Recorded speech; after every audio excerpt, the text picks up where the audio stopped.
Ladies and gentlemen, we're going to go through how to enter restricted stock unit in your Turbotax. So let us jump in. The first thing you want to go ahead and do right from here is you would like to log into your Turbotax account. Now, this is their homepage and they offer a bunch of resources as well as support.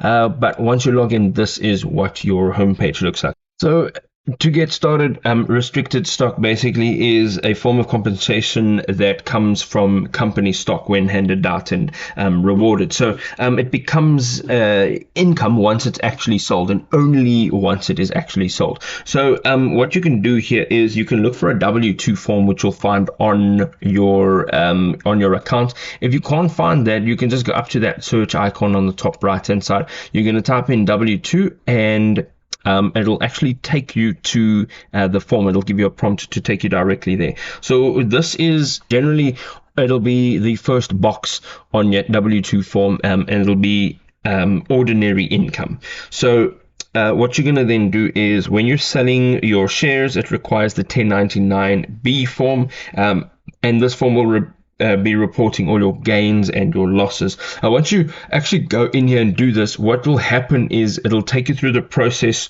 of filling in both of those forms, the W-2 as well as the 1099B, and you'll just follow the instructions and you'll be able to submit your forms with all your details. If this was helpful, drop us a like. We'll see you next time. Cheers.